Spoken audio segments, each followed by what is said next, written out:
When Thomas puffed along his branch line, he always looked forward to something special. The sight of the river. As he rumbled over the bridge, he would see people fishing.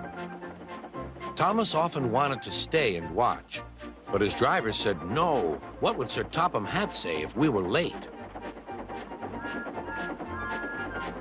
Every time he met another engine, he would say, "I want to fish." But they all had the same answer. "Engines don't go fishing." Silly stick in the muds, thought Thomas. One day, he stopped as usual to take in water at the station by the river. Out of order. "Bother," said Thomas. "I'm thirsty." "Never mind," said his driver. "We'll get some water from the river."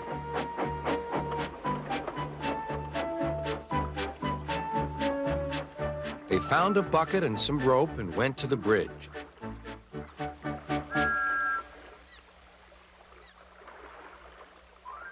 Then the driver let the bucket down to the water.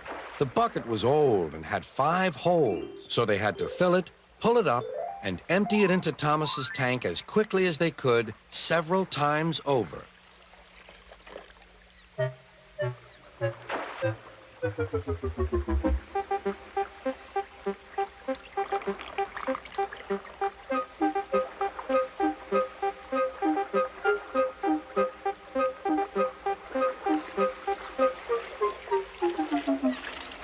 They finished at last.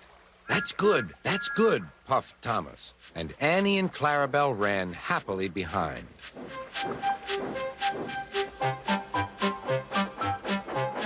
Suddenly, Thomas began to feel a pain in his boiler. Steam began to hiss from his safety valve in an alarming way. "There's too much steam," said his driver. "Oh dear," groaned Thomas. "I'm going to burst, I'm going to burst." They damped down his fire and struggled on. "I've got such a pain, I've got such a pain," Thomas hissed.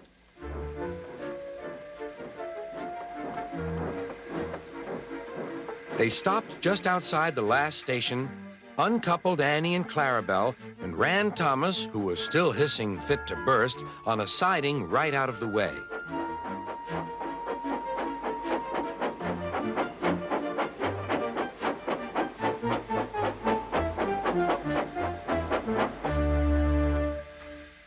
Then, while the conductor telephoned for an engine inspector, the driver found notices in large letters which he hung on Thomas in front and behind. "Danger. Keep away." Soon the inspector and Sir Topham Hatt arrived. "Cheer up, Thomas," they said. "We'll soon put you right." The driver told them what had happened. "So the feed pipe is blocked," said the inspector. "I'll just look in the tanks." He climbed up and peered in. Then he came down. "Excuse me, sir.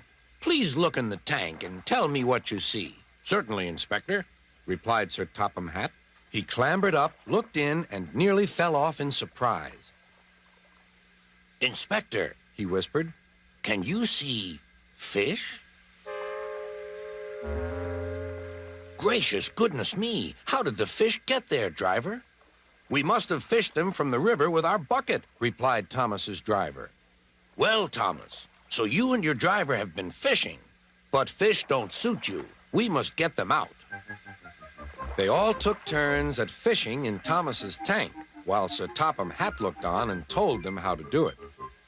When they had caught all the fish, they had a lovely picnic supper of fish and chips.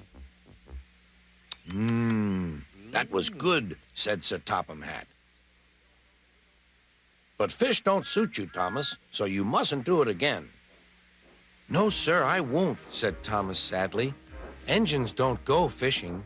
It's too uncomfortable."